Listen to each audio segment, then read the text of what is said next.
Hey everyone, I hope you're all doing well, and welcome to my beginner's guide for getting started in the IL-2 Sturmovik Great Battle series. Today I'm going to go over enough of the basics that you'll be able to get started with the game in either the single player or the multiplayer mode. Now if you find this video helpful, please consider dropping a like and subscribing to the channel for more sim content in the future. Now for this tutorial, I'm going to do my best to keep things simple and easy and avoid as much technical jargon as physically possible. My aim is for anybody to be able to follow along with this video regardless of skill level. Now follow-up videos will cover specific topics more in depth, but today we're going to cover a bunch of essentials to get your wheels off the ground. So let's begin. First of all, we need to make sure that our controls are set up. Now, if this is your first time using a more serious simulator, you'll probably find yourself rather overwhelmed by the sheer number of keybinds that are available to be set in the game. However, not all of them need to be assigned right away. For now, we're going to focus on the essential key bindings that you'll need to get your aircraft off the ground, with the exception of the ME262, as that has a couple of extra steps that we're not going to cover in this video. Feel free to pause the video in a few moments, as the list of keybinds is still quite long. Now I'm going to go under the assumption that you will want to use full manual engine controls in the game, and so the key bindings that you will need to use are as follows. Engine start, radiators, water and oil, the inlet and outlet cowls, mixture, RPM, flaps, landing gear, tail wheel, canopy, bomb bay doors, air brakes, mission brief screen, engine boost, firing of weapons, auto level, view zoom in and view zoom out, pilot ejection, navigation lights, instrument lights, supercharger controls, engine select, and track IR recenter if you use it.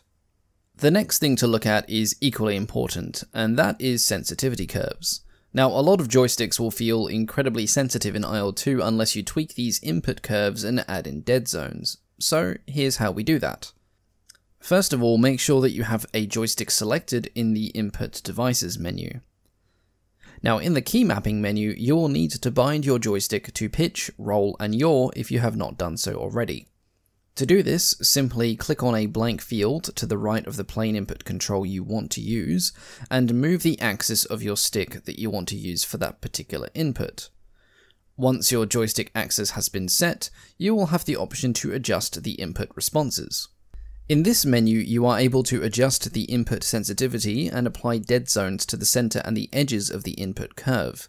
A dead zone stops the game from recording small inputs at the center or the edge of the input curve of the stick.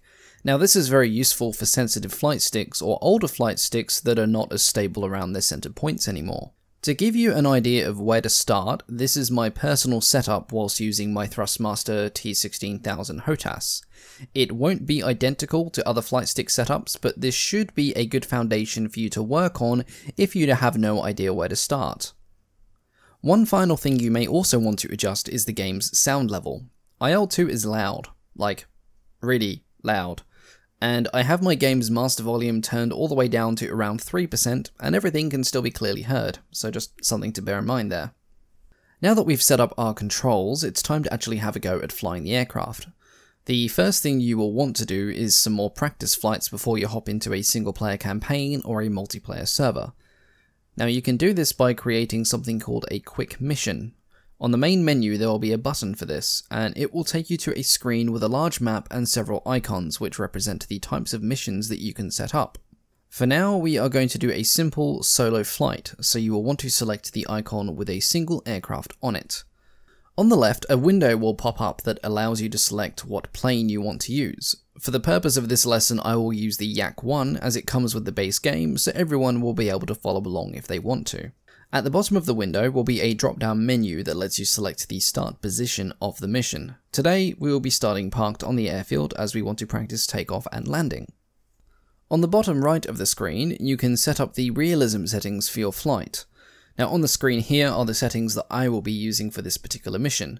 I normally have the game set up to be as realistic as possible, but today I will be leaving the navigation and the HUD markers on to make things easier.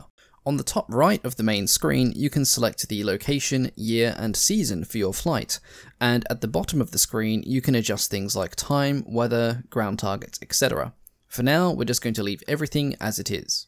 Regardless if you are playing a single player mission or doing multiplayer, when you first begin your mission, you will be taken to the mission briefing screen.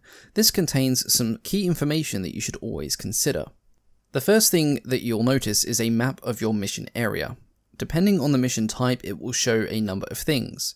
In a custom mission like this, it will mostly show you what the local area looks like, and it will also show you any ground targets that have been spawned in by the game. However, in single player campaigns and multiplayer servers, it will also show things like airfield locations, key objectives, and various points of interest, but I will go into more detail on those later. On the right hand side of the screen, there will be a window with two tabs, Mission and Specification.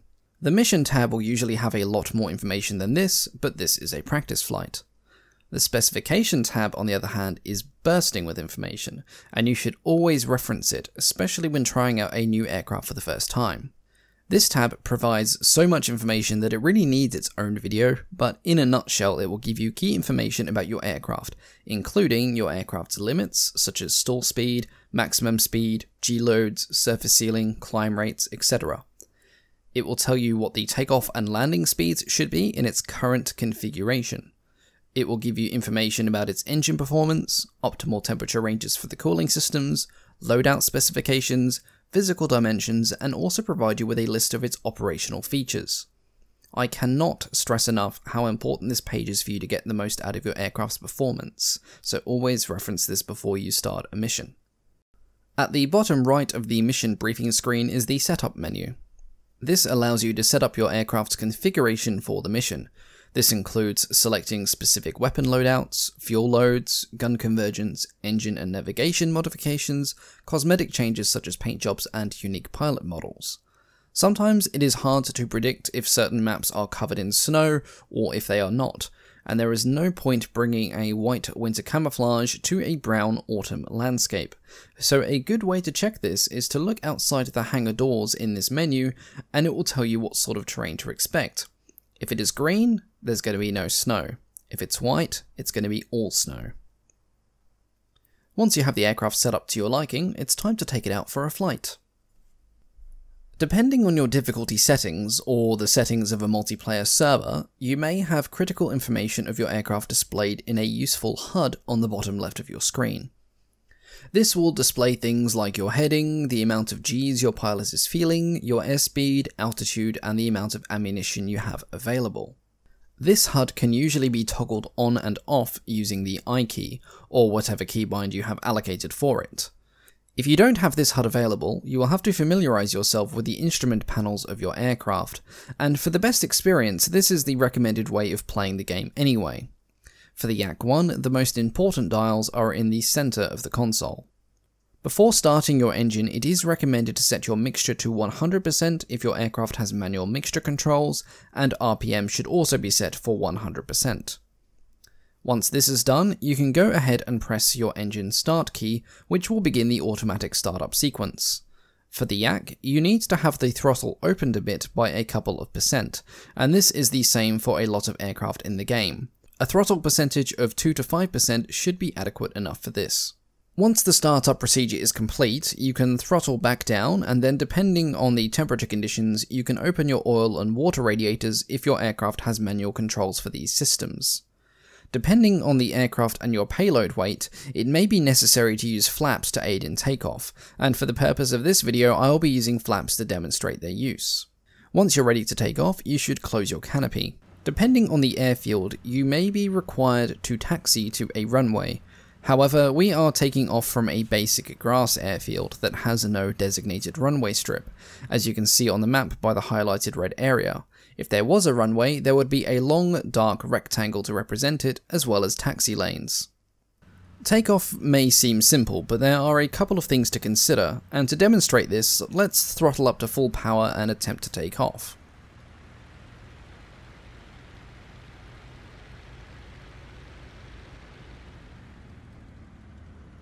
As you can see, the aircraft has pulled off to the right, and we have had to abort our takeoff run.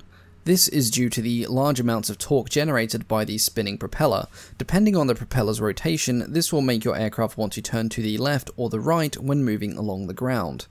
Now this of course makes taxiing and takeoff rather difficult. To overcome this, you must use a combination of opposite rudder and brakes to keep the aircraft on a stable path. Now rudder and brakes can also be used to turn your aircraft around on the spot. To do this, you also need to unlock the aircraft's tail wheel, which will allow your aircraft to turn in a tighter circle. You then want to apply full brakes, throttle up, and use either the left or the right rudder to turn your aircraft, as we can see here. These are controls you will need to get used to for airfields where you'll need to taxi to a runway, so practice is advised. Now that we have our aircraft aligned for takeoff again, let's try to get in the air with the assistance of the rudder.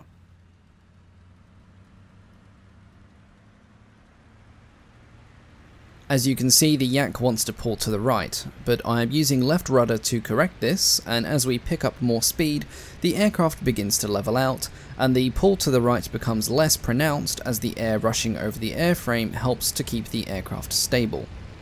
Once you're at takeoff speed, simply lift up the nose of the aircraft and away you go. All you need to do now is retract your landing gear and your flaps, and you've successfully taken off in IL-2.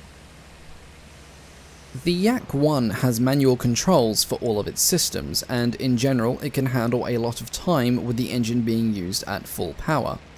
However, this is not the case for a lot of other aircraft. The BF-109, for example, has automatic mixture, RPM, and cooling system controls. The only thing you directly control is the throttle, and depending on your throttle settings, you'll either be in continuous, combat, or emergency power mode.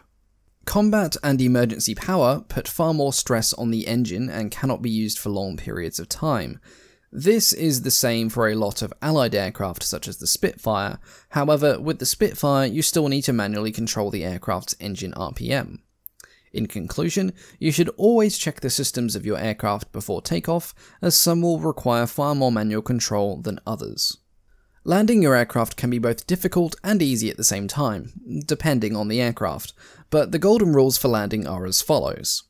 You want to make sure that you are at a low altitude so that as you come in for your final approach, you don't gain excess speed because of a rapid descent.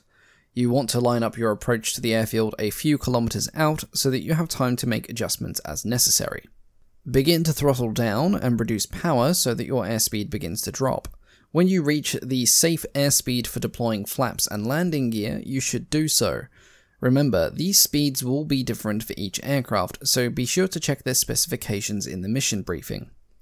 You will want your final approach to your airfield to be at a steady speed that is slightly above your landing speed. This will ensure that you do not lose nor gain altitude during your approach.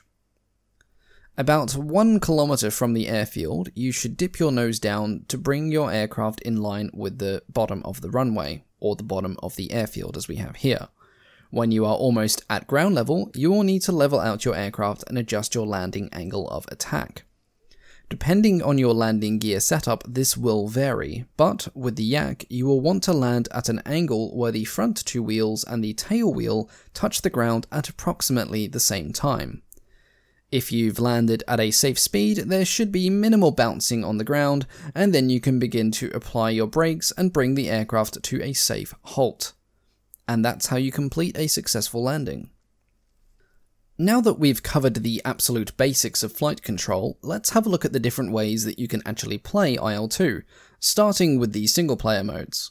The two main modes are the scripted campaigns and career mode. The scripted campaigns take you along for several handmade missions that follow famous events in World War II.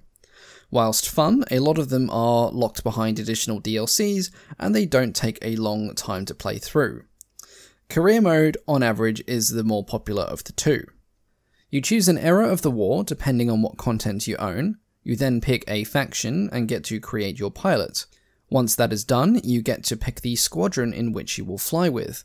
Each squadron may be equipped with different aircraft, and the game can allow you to filter out specific aircraft that you may or may not want to fly. You can choose your own name and date of birth, and you can select from one of several varying backstories for your pilot that explains how they came to join their respective air forces. Each of the backstories are unique and add a nice additional layer of immersion and role-playing to the game.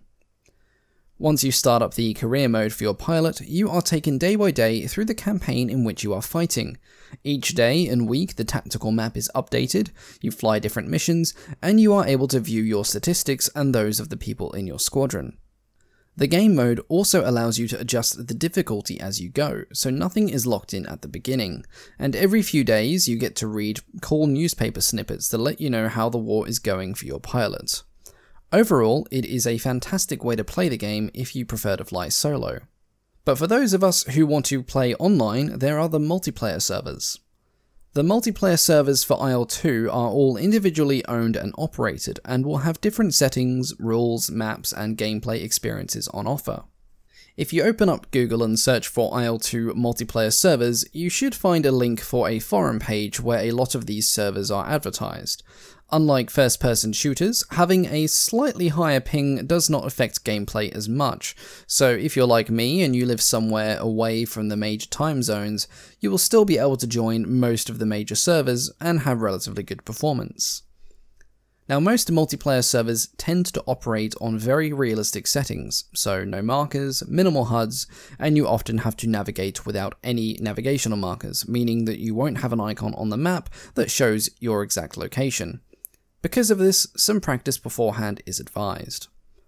Now, you can practice in IL-2 in a variety of ways. One of the best ways I learned to play this game was going online and visiting the Combat Box training server. This multiplayer server has been crafted to give players the opportunity to practice in a variety of ways. It contains several distinct practice areas. You have areas to practice ground attack, level bombing, and convoy assaults. You have areas to practice dogfights, either against AI opponents or using a one-on-one dueling arena. You also have drone practice areas, which lets you work on your aim against aircraft that will not shoot back, particularly useful if you're trying to figure out how to lead your guns.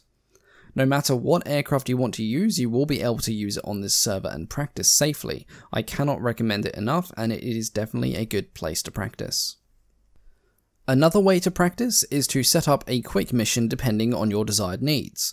You can set up them for air combat or ground attack, and you can have markers turned on or off so it's easier or harder to track your targets, and you can adjust the level of difficulty of the AI that you are facing. A word of caution on this, however, the AI often like to turn fight you with almost unlimited amounts of energy, to the point where a BF-109 will easily outturn a Yak at lower speeds, something that would normally be impossible to do, so treat this method with caution as it won't always give you a realistic combat scenario. Ultimately, the best way to improve is to just play the game, be that single player or multiplayer. If you are ever in need of advice, there are several very popular Discord servers for the major multiplayer lobbies, like Combat Box, Finnish Virtual Pilots, Wings of Liberty, etc. And I also run my own Discord server as well. But this wraps up today's introduction to IL-2. In the future, I'll be releasing more tutorials that focus on specific aircraft, combat tutorials, multiplayer servers, and other things, so stay tuned for those.